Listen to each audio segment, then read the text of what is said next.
पिछले साल मेरा क्रॉटन हरा भरा और एकदम वाइब्रेंट था और इस साल इसकी हालत देखिए कुछ ऐसी हो गई है विंटर्स की वजह से। तो चलिए इसको ठीक करते हैं। नमस्कार है सभी को और स्वागत है मेरे चैनल में।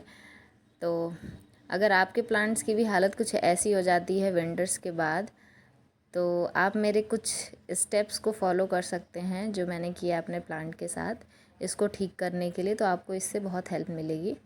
तो सबसे पहले आपको चेक करना है कि ये पौधा ज़िंदा है कि नहीं है। तो इसकी टहनी को आप थोड़ा सा स्क्रैच कीजिए। अगर आपको टहनी हरी दिख रही है तो इसका मतलब पौधा अभी ज़िंदा है, और अगर नई ग्रोथ आ रही है तो बहुत अच्छी बात है।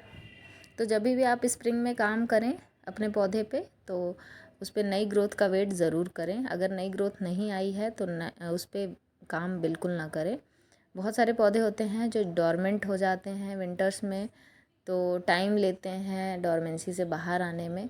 और बहुत सारे ऐसे प्लांट्स होते हैं तो बहुत जल्दी ही डोरमेंसी से बाहर आ जाते हैं, तो उन पर नई ग्रोथ बहुत जल्दी दिखने लगती है। लेकिन ये जो मेरा क्रॉटन का पौधा है, इसमें नई ग्रोथ दिखने में थोड़ा टाइम लगा है, इसलिए मैं अभी इस पर काम कर रही हूँ। और सबसे पहले तो मैं इसको रिपोर्ट करूँगी। तो मैं पूरा ही प्लांट इसको निकाल लूँगी। बहुत ही मशक्क़त के बाद ये प्लांट बाहर आया है, और बाहर नहीं आ रहा था ये। इसका रूट बाउंड चेक करने के लिए मैंने ऐसा किया, देखने के लिए कि कहीं इसकी रूट ज़्यादा तो नहीं फैल गई हैं।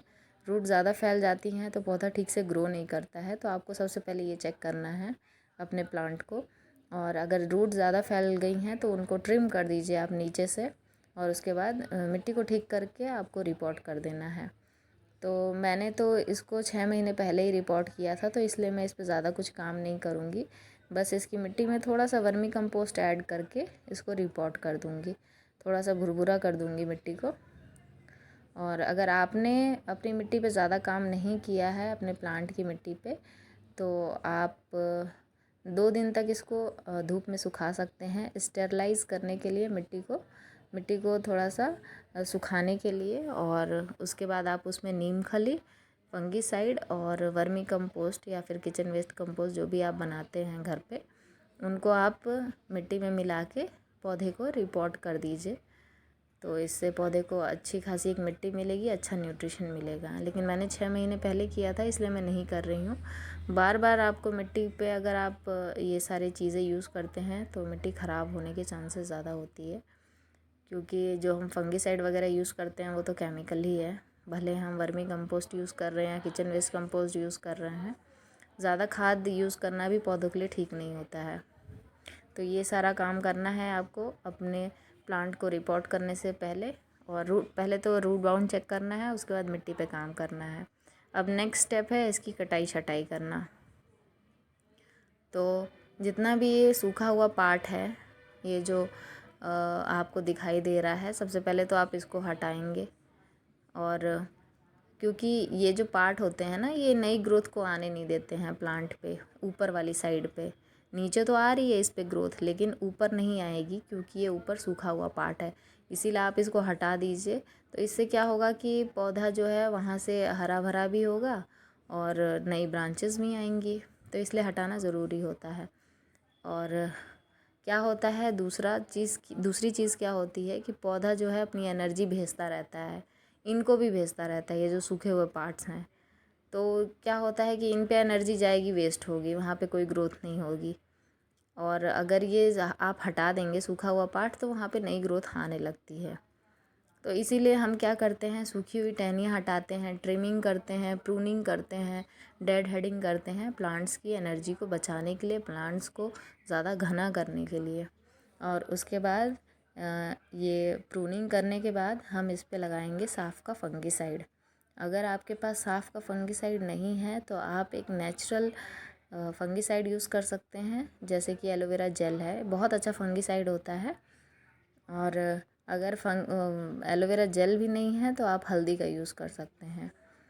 तो क्या होता है, जब हम ट्रिम करते हैं पौधे को, तो पौधे का जो इंटरनल पार्ट होता है ना, टहनी के थ्रू जो इंटरनल पार्ट जो हमें अंदर दिखाई दे रहा है, वो एक्सपोज हो जाता है एनवायरनमेंट में, और थोड़ा सा गीला भी होता है। तो वो एकदम हाईली कह सकते हैं कि प्रोन होता है फंगस के अटैक के लिए। इसलिए हमें जो है फंगीसाइड लगाना ज़रूरी होता है। फंगीसाइड बैरियर का काम करता है और फंगस को लगने नहीं देता है। और इसके बाद मैंने इस पर एक बढ़िया सा लिक्विड फर्टिलाइज़र डाला है, जो कि मैंने सूखे हुए गोबर से, एलोवेरा जेल से और नीम खली से तैयार किया है। इन तीनों को मिक्स करके मैंने 3-4 दिन तक फर्मेंट होने छोड़ दिया था और उसके बाद इसको यूज़ कर रही हूँ मैं छान के। तो इस खाद के एक पार्ट में मैंने 3 पार्ट पानी मिला के यूज़ कर रही हूँ, क्योंकि ये जो खाद है बहुत ज़्यादा स्ट्रॉन्ग है। और आपको पता ही है कि गोबर की खाद जो है वो बहुत ज़्यादा भरपूर होती है नाइट्रोजन कंटेंट से। और जो एलोवेरा जेल है वो एक अच्छा रूटिंग हार्मोन है और फंगीसाइड है। और नीम खली जो है वो इंसेक्ट्स के लिए यूज़ किया जाता है। तो इसलिए ये इन तीनों चीज़ों को ऐड करके मैंने एक बढ़िया सा फर्टिलाइज़र बनाया है इस प्लांट को अच्छे से बूस्ट करने के लिए, इसकी ग्रोथ को बूस्ट करने के लिए। तो अब इस पे ये सारा काम करके हमें इसको सेमी शेड एरिया में रख देना है, ताकि ये अपने आप को अच्छे से संभाल सके। अब हमने अपना काम कर दिया है और अब ये पौधा अपना काम करेगा। वैसे स्प्रिंग सीज़न में बहुत सारे पौधे होते हैं जो अपने आप को एनकरेज करते हैं ग्रो करने के लिए, तो हमें भी अपनी तरफ से थोड़ा सा काम करना है और पौधा भी अपनी तरफ से थोड़ा सा काम करेगा। तो अब देखिए, ये कुछ 20 से 22 दिन के बाद का रिज़ल्ट है और बहुत सारी इसमें जो हैं कोपले आ रही हैं, आप देख सकते हैं। और पहले थोड़ी सी थी और अब ज़्यादा आने लगी हैं और मैं आशा करती हूँ कि इसमें बहुत सारी ब्रांचेस भी अब आएंगी। तो आपको मेरा वीडियो कैसा लगा प्लीज़ बताइएगा, और चैनल पे नए हैं तो लाइक शेयर सब्सक्राइब ज़रूर कीजिएगा। और आई होप कि आपको मेरे ये जो स्टेप बाय स्टेप जो मैंने किया आपको अच्छा लगा हो और आपको इससे कुछ हेल्प मिली हो। और अगर सच में आपको इससे कुछ हेल्प मिली हो तो आप कमेंट ज़रूर कीजिएगा कि आप और अगर आप और भी वीडियो चाहते हैं तो बताइएगा। मिलते हैं नेक्स्ट वीडियो में।